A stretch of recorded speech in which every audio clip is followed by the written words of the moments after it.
আমার নাম অবিনাশ। আমি আমার বাবা মায়ের একমাত্র সন্তান। আমি ছোট একটা গ্রামে মানুষ হয়েছি।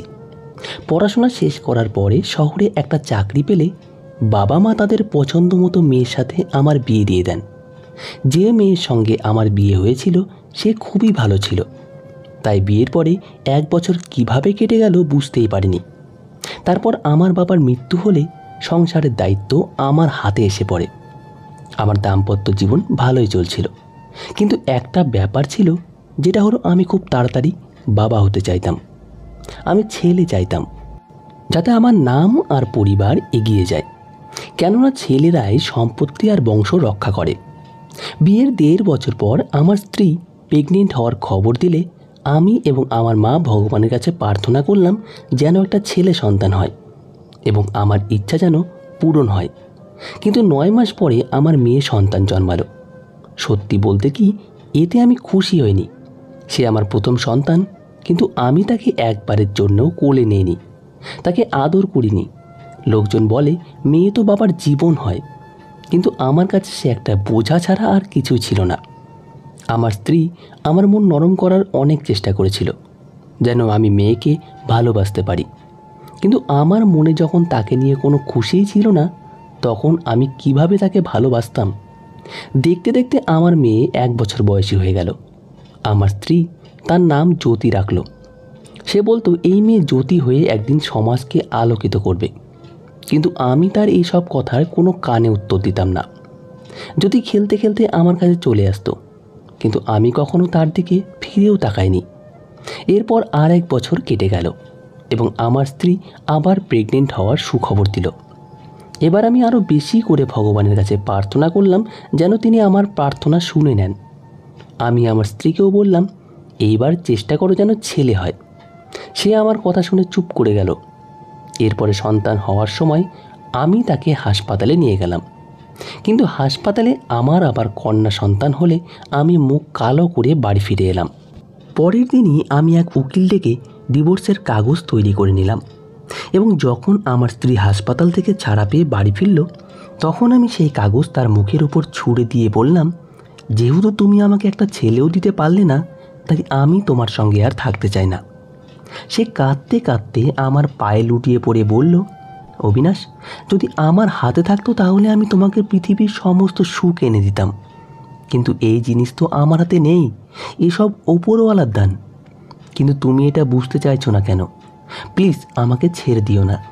আমি কোথায় যাব?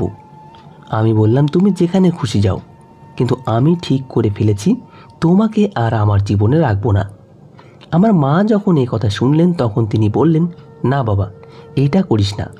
তুই এই অসহায় মেয়েটাকে ছেড়ে দিস না। তুই তো জানিস এর মা বাবা কেউ নেই। আমি বললাম, মা, তুমিও তো ওর পক্ষ নিচ্ছ। যদি ওর মেয়েরই জন্ম দেয় তাহলে ওদের সঙ্গেই থাকুক, যদি ও আমাকে একটা ছেলে দেয় তাহলে আমার সঙ্গে থাকবে। মা বারবার আমার স্ত্রীর পক্ষ নিচ্ছিলেন এবং বলছিলেন, বৌমা এই বাড়ি ছেড়ে কোথাও যাবে না, ও এখানেই থাকবে। আমি বললাম, ঠিক আছে, তাহলে হয় তোমার বৌমা আর ওর বাচ্চারাই বাড়িতে থাকবে, নয়তো আমি আমার জিনিসপত্র গুছিয়ে বাড়ি ছেড়ে বেরিয়ে পড়লাম। যেহেতু শহরে চাকরি করতাম, তাই আমি সিদ্ধান্ত নিয়ে নিলাম যে শহরেই বাড়ি ভাড়া নিয়ে থাকব। আমি আমার বাড়ির সঙ্গে সমস্ত সম্পর্ক ছিন্ন করে ফেললাম। মা আর স্ত্রী আমার পায়ে পড়ে কাঁদছিল, কিন্তু আমি কারো কথা না শুনে সেই ঘর সংসার ছেড়ে চলে এলাম। শহরে এসে আমি একটা নতুন জীবন শুরু করলাম এবং মনে মনে সিদ্ধান্ত নিলাম, যেহেতু আমার প্রথম বিয়ে শেষ, তাই এবার আমি দ্বিতীয় বিয়ে করব। তখন আমার মনে একটা জেদ চেপে গেছিল যে আমি বিয়ে করব এবং ছেলের বাবা হব এবং আমার উত্তরাধিকার তৈরি করব। কিন্তু আমি জানতাম না আমি ঠিক কিসের উত্তরাধিকার চাইছি, আমার সম্পত্তির নাকি আমার নিষ্ঠুরতার। শহরে এসে আমি যেন আমার পুরনো জীবন পুরোপুরি ভুলে গেলাম। সেই বাড়ি, সেই গ্রাম, আমার স্ত্রী আর আমার মেয়েরা, এসব যেন আমার জীবনে কোনো দিন ছিলই না। এখানে এসে আমি এক সুন্দরী মেয়ের বাড়িতে তাকে বিয়ের প্রস্তাব দিলাম। তারা গরিব ছিল, তাই খুশি মনে মেয়ের বিয়ে আমার সঙ্গে দিয়ে দিলেন। কয়েকদিন আমরা একসঙ্গে ভাড়া বাড়িতে থাকলাম। তারপরে আমি আমার কঠোর পরিশ্রম করে নিজের জন্য একটি ছোট্ট বাড়ি কিনলাম।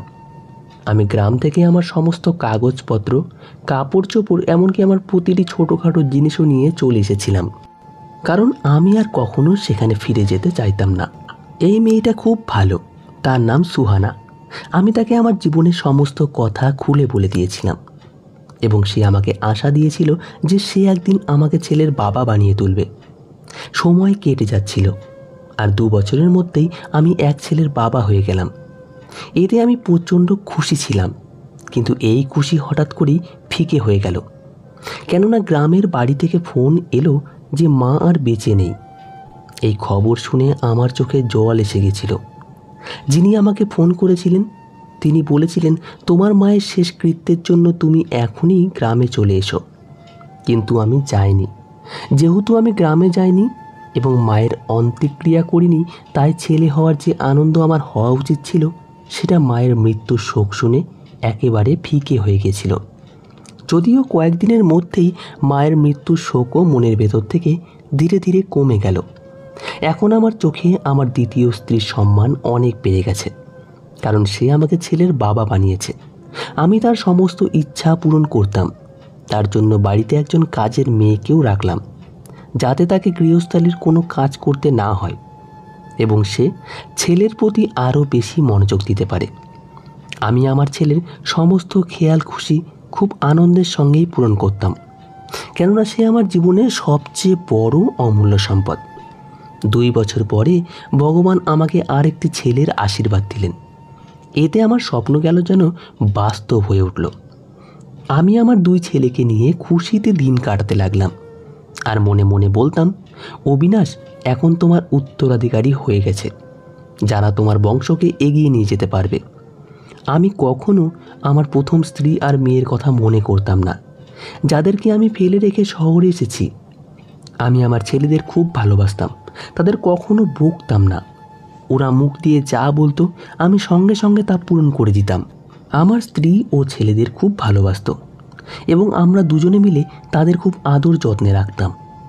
আমার ছেলেরা যদি স্কুলে কারোর সঙ্গে ঝগড়া করতো বা পাড়ায় কারোর সঙ্গে মারামারি করতো, তবু আমি কখনো কিছু বলতাম না বা বকতামও না, বরং অন্যদেরই দোষারোপ করতাম।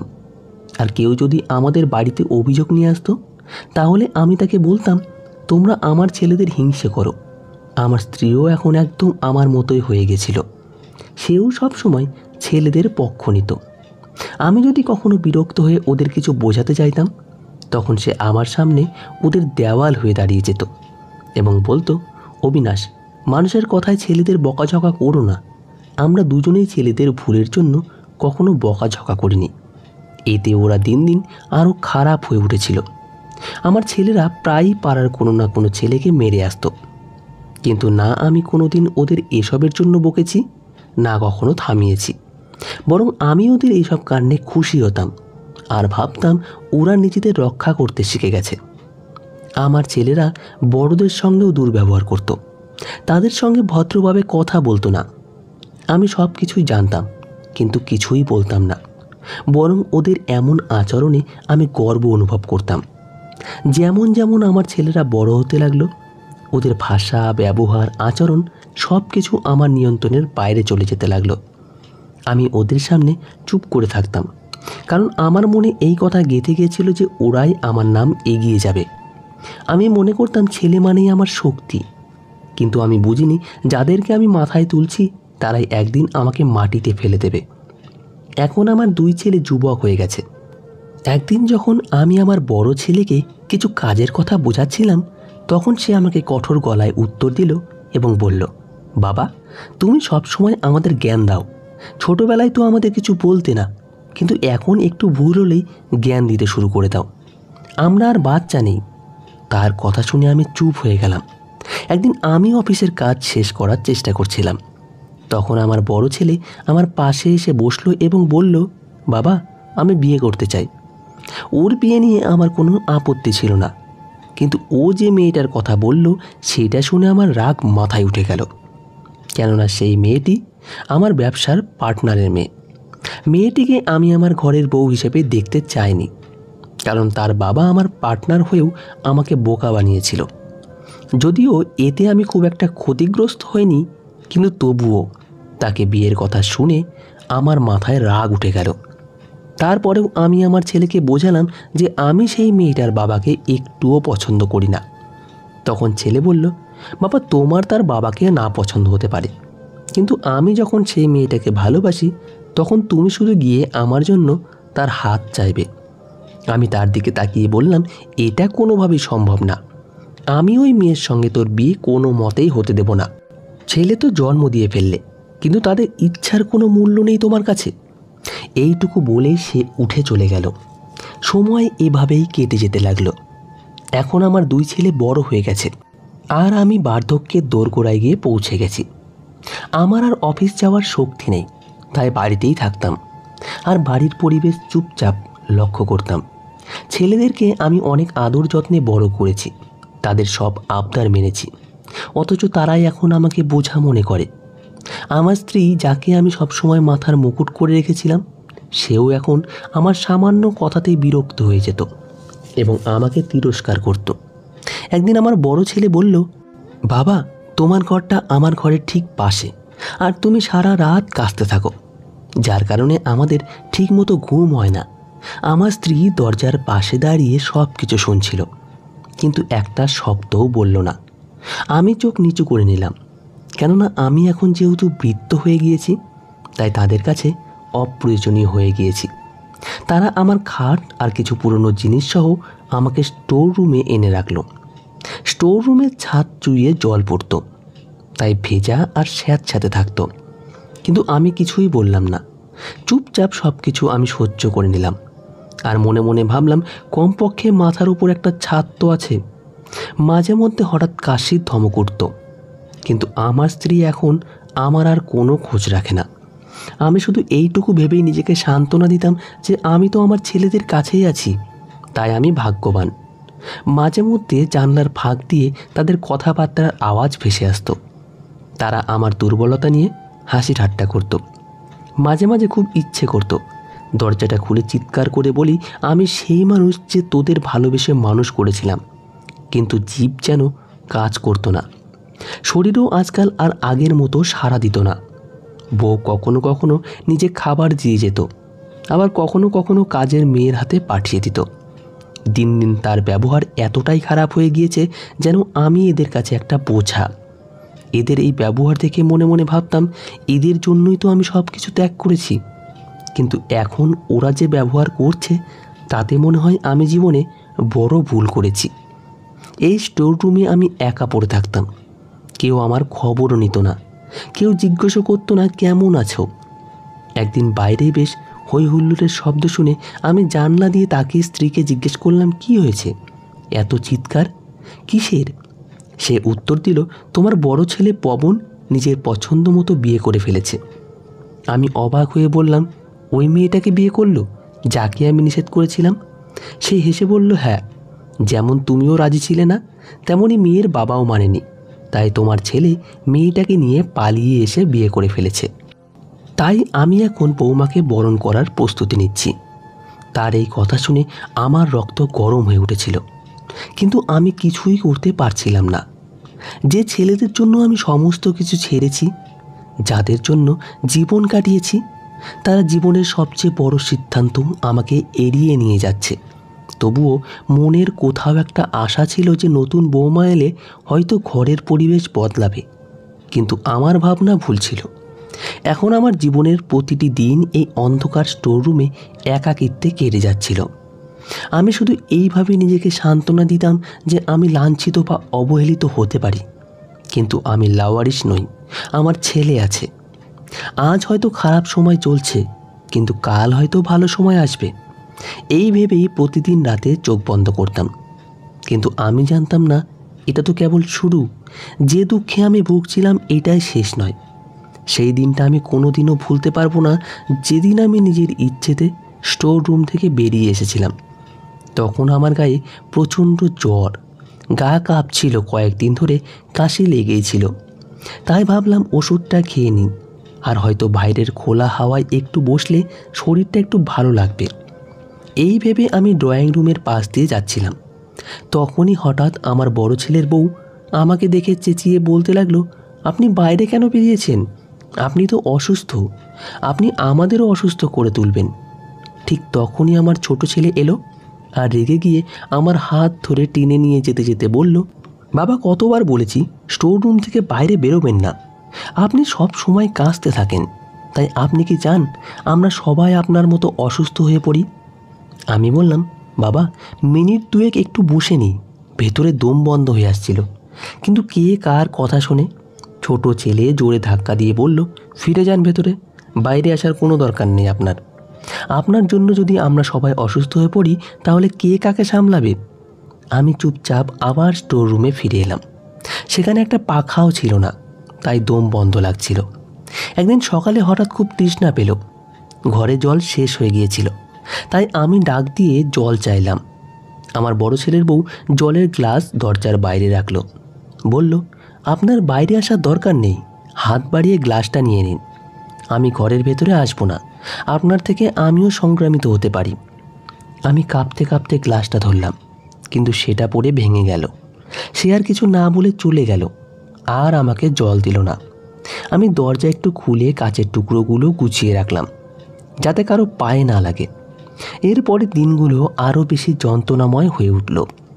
একদিন আমার পেটে ভয়ানক ব্যথা শুরু হলে আমি চিৎকার করতে লাগলাম, কিন্তু কেউ আমার আওয়াজ শুনে এলো না।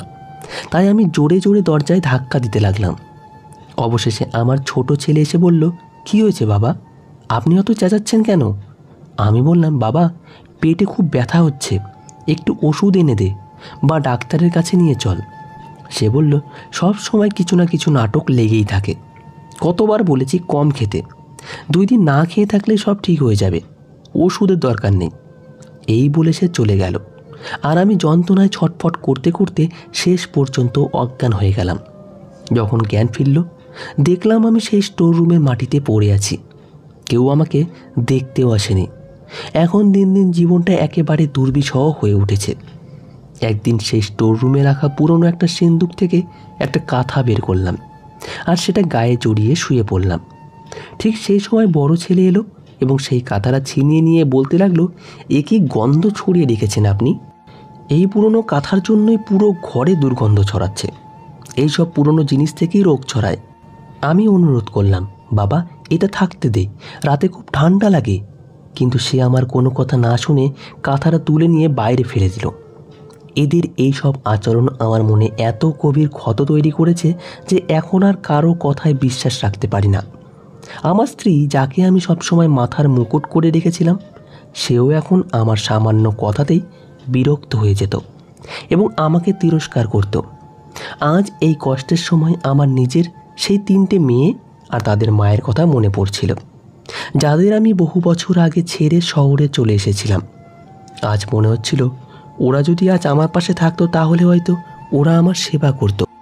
একদিন আমার ছোট ছেলে ঘরে এলো আর কয়েকটা কাগজ আমার সামনে রেখে বলল, বাবা এই কাগজগুলোতে সাইন করে দিন, এটা আমাদের বাড়ি আর আপনার জমির কাগজ।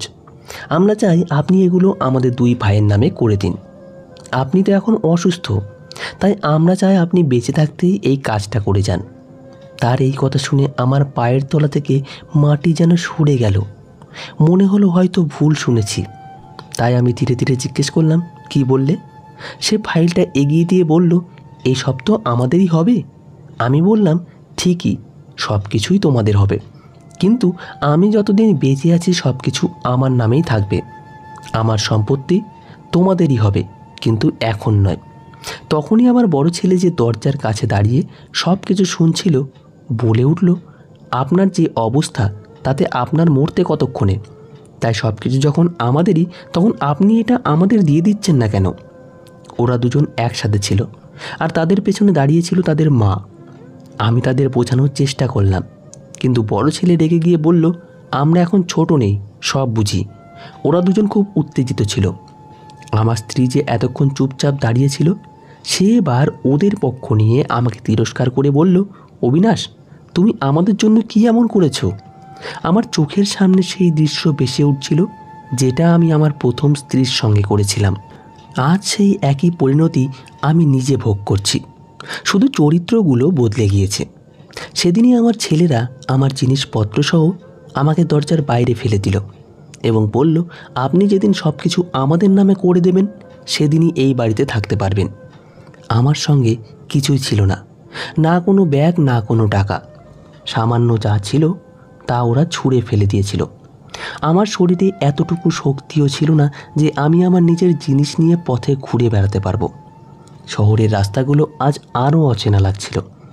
আমি একটা গাছের নিচে দিয়ে বসলাম আর নিজেকে প্রশ্ন করতে লাগলাম, অবিনাশ, তুমি একদিন নিজের যে উত্তরাধিকারীর স্বপ্ন দেখেছিলে, আজ তারাই তোমাকে নিঃস্ব করে দিয়েছে। এরপরে আমি মনে মনে ঠিক করলাম, এবার আমাকে আইনের সাহায্য নিতে হবে। আমি থানায় যাব। ক্লান্ত পায়ে যখন থানায় পৌঁছালাম তখন সেখানের এক হাবিলদার মায়া ভরা চোখে আমার দিকে তাকিয়ে রইল। কিছুক্ষণ পর এক কনস্টেবল আমার কাছে এসে বলল, কি সমস্যা আপনার? আমি বললাম, আমাকে এসপি সাহেবের সঙ্গে দেখা করতে হবে। সে বলল, আপনার নাম কি? আমি আমার নাম বললাম এবং আমার আইডি কার্ড বের করে তাকে দিলাম, যেটা আমি সবসময় আমার জামার পকেটে রাখতাম।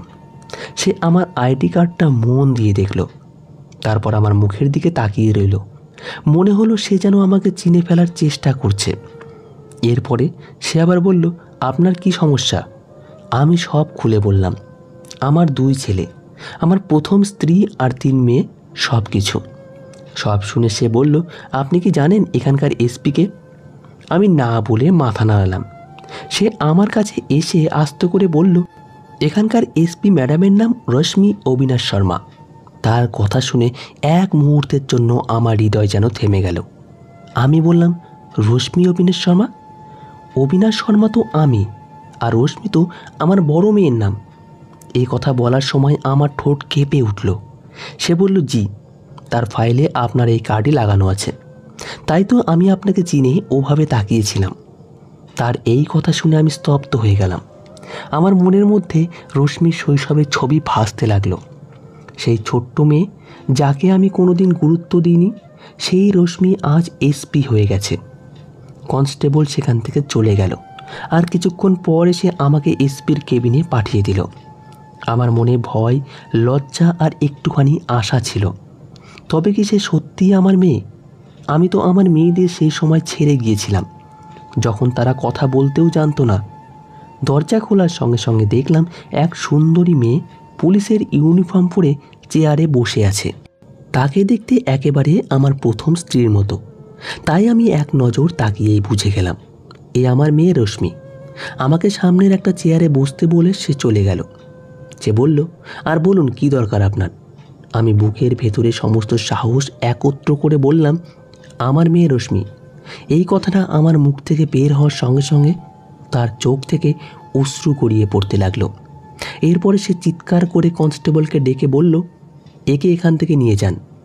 আমি কিছু বলতে যাচ্ছিলাম, কিন্তু ঠিক তখনই 2 জন হাবিলদার এসে আমার হাত ধরে ঘর থেকে টেনে বাইরে এনে দাঁড় করিয়ে দিল। আমি বাইরে দাঁড়িয়ে হাউমাউ করে কাঁদছিলাম। কিছুক্ষণ পর এক মহিলা কনস্টেবল এলো আর সে আমাকে অন্য একটা ঘরে নিয়ে গেল। এরপর সে একটা কোল্ড ড্রিঙ্কস এনে দিল এবং বলল, আঙ্কেল, এটা খেয়ে নিন, ম্যাডাম একটু পরে এখানে এসে আপনার সঙ্গে কথা বলবেন। তার কথা শুনে আমার মনে একটু শান্তি এলো আর আমি ভাবলাম রেশমি হয়তো আমাকে ক্ষমা করে দেবে।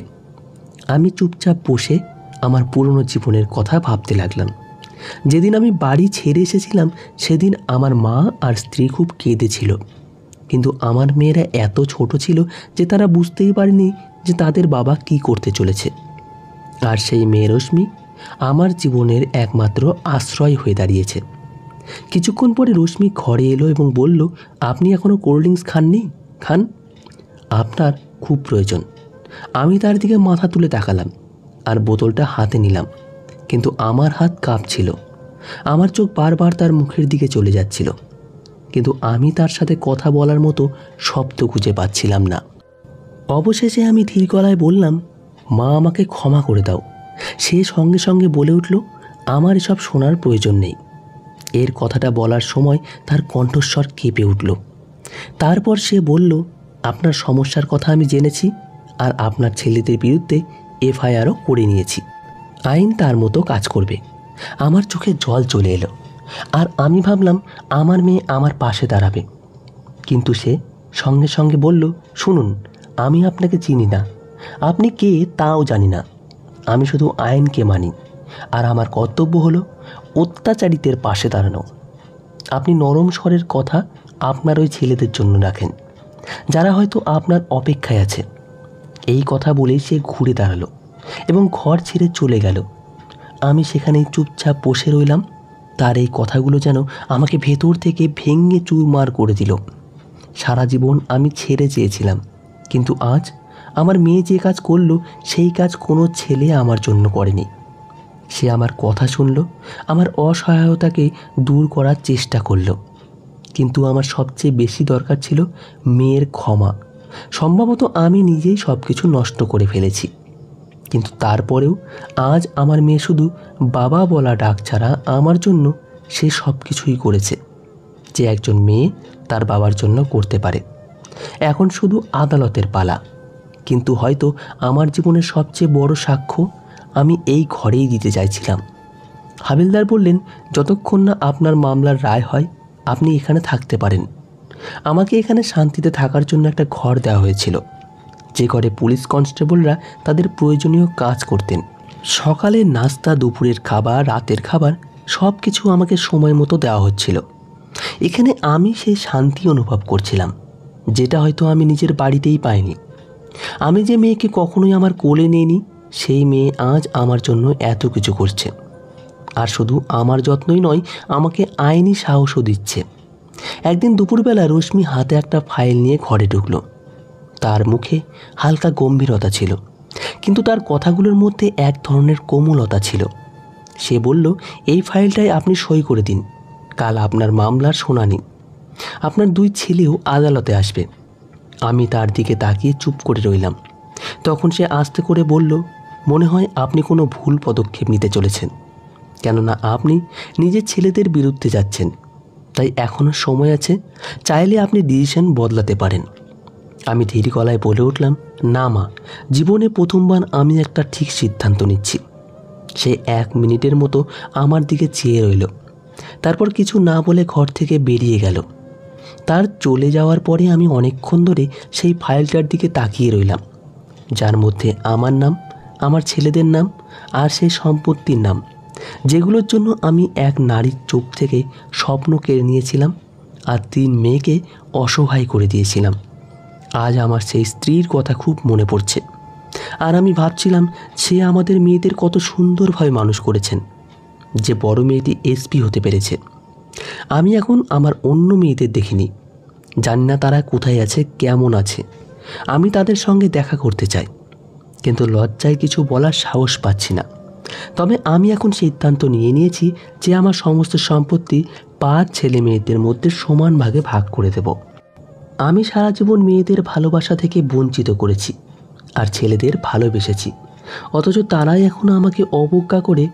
পরের দিন যখন আমি আদালতের গেট দিয়ে ভিতরে ঢুকছিলাম, তখন আমার 2 ছেলে সামনে এসে দাঁড়ালো। আর ছোট ছেলে আমার হাত ধরে টেনে বলল, বাবা, আপনি কি পাগল হয়ে গেছেন?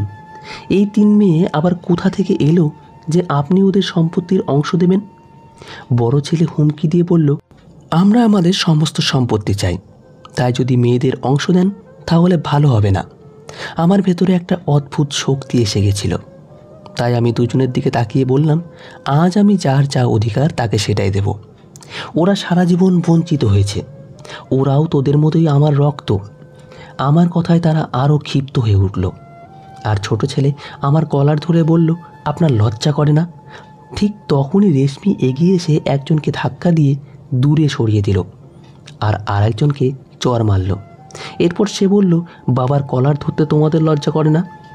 এখন সব কথা আদালতের ভেতরে হবে। ছেলেরা আমার দিকে রাগী চোখে তাকাতে তাকাতে আদালতের ভেতরে চলে গেল। আর মেয়ের চোখে জমে থাকা রাগ আমি স্পষ্ট দেখতে পাচ্ছিলাম। আমার চোখে জল গড়িয়ে এসেছিল, কেননা আমি সারা জীবন শুধু ছেলে ছেলে করেই গেছি, কিন্তু আজ মেয়েই আমার সবচেয়ে বড় ভরসা হয়ে দাঁড়িয়েছে। সেই মেয়ে যাকে আমি এতদিন অবহেলা করেছি।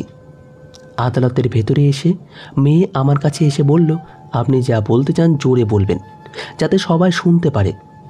আমি আপনার সঙ্গে আছি আজ, আর ইউনিফর্মের নিচে আমার প্রতি যে ভালোবাসা ছিল সেটা আমি স্পষ্টভাবে দেখতে পাচ্ছিলাম। আইন অনুযায়ী যখন আমাকে সাক্ষ্য দেবার জন্য কাঠগড়ায় ডাকা হলো, তখন আমার হৃদয় জোরে জোরে ধুকধুক করছিল। আমার চোখে জল ছিল আর মুখে ছিল কেবল সত্য। আমি বললাম, আমার নাম অবিনাশ শর্মা। আমি আমার সমস্ত সম্পত্তি আমার 2 ছেলে এবং 3 মেয়ের মধ্যে সমান ভাগে ভাগ করে দিতে চাই। আমার ছেলেরা বিস্মিত হয়ে গেল। হয়তো এটা তাদের জন্য সহ্য করা কঠিন ছিল যে আমি সেই মেয়েদেরও সম্পত্তি দিতে চাই, যাদের আমি কখনো পরিবারের অংশ বলে স্বীকারও করিনি।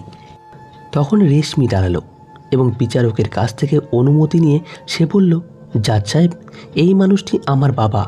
ইনি তার জীবনে অনেক ভুল করেছেন, কিন্তু তার সবচেয়ে বড় ভুল ছিল তিনি আমাদের মেয়েদের অবজ্ঞা করা। কিন্তু আজ যখন তিনি তার ভুল শুধরে নিতে চাইছেন, তখন আমি তাকে সম্মান করি, কেননা মানুষ ভুল করে আর সেই ভুল থেকে শিক্ষা নেয়। তবে আমি বা আমার বোনেরা তার দেওয়া সম্পত্তির প্রয়োজন অনুভব করি না, কেননা আমার মা বাবার অনুপস্থিতিতেও আমাদের ভালোভাবে বড় করেছেন। আমার এক বোন ডাক্তার, আমি নিজে এসপি, আর আমার ছোট বোন একজন শিক্ষিকা। আমরা 3 জনেই প্রতিষ্ঠিত, তাই আমরা এই সম্পত্তি চাই না। বিচারক অবাক হয়ে জিজ্ঞেস করলেন, কেন? এটা তো তোমাদের অধিকার। রেশমি মাথা উঁচু করে বলল, মেয়েদের সম্পত্তিতে সমান অধিকার আছে, কিন্তু আমার মা সারা জীবন আমাদেরকে বাবার সম্মান করতে শিখিয়েছেন।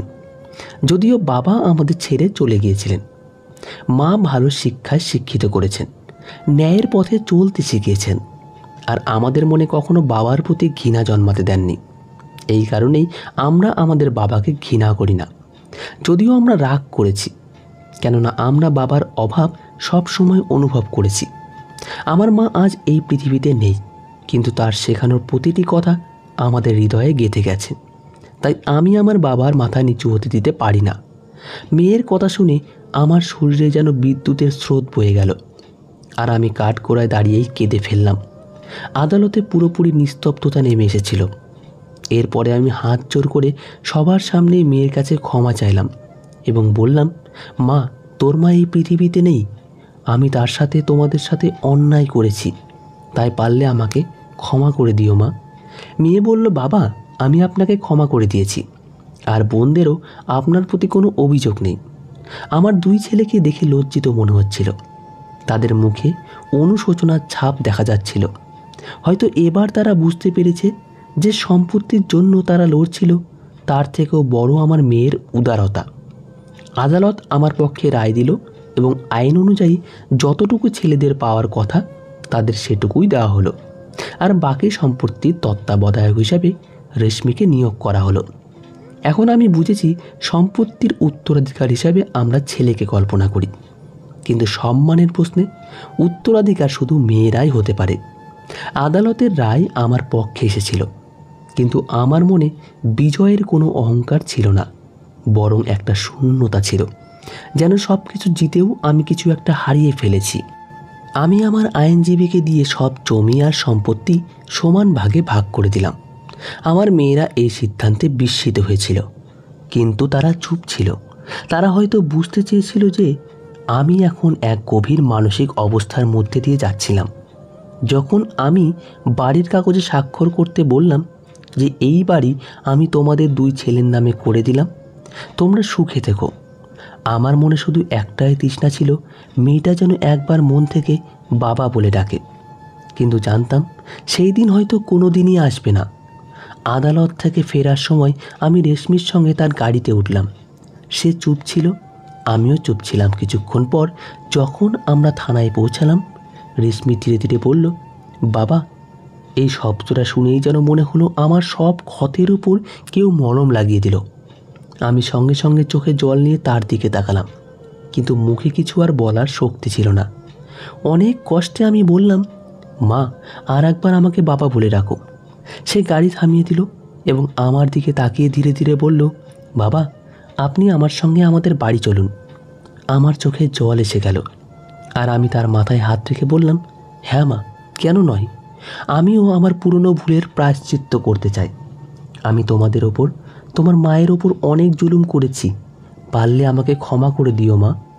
রশ্মি বলল, বাবা, আপনি যা করেছেন সেটা 15 দিনের চিন্তা ভাবনার জন্য হয়েছে, এখন পুরনো জামানা চলে গেছে, তাই এসব কথা ভুলে যান।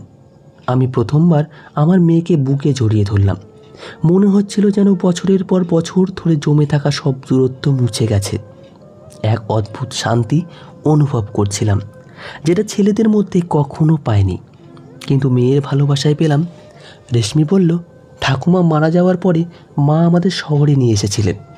তিনি মানুষের বাড়িতে কাজ করে আমাদের পড়াশোনা করিয়েছেন, আমাদের স্বপ্নগুলো পূরণ করিয়েছেন। আর যখন আমরা নিজের পায়ে দাঁড়ালাম, তখন মা আমাদের ছেড়ে চলে গেলেন। মেয়ের কথা শুনে আমার চোখে জল এসে গেল। মনে মনে ভগবানের কাছে প্রার্থনা করলাম, ভগবান যেন আমার স্ত্রীর আত্মাকে শান্তি দেন। সে মেয়েদের জন্য অনেক কিছু করেছে, তারই কষ্টের ফল আজ আমি পাচ্ছি। আমি বললাম, মা, তোমাদের মাকে আমি অনেক কষ্ট দিয়েছি।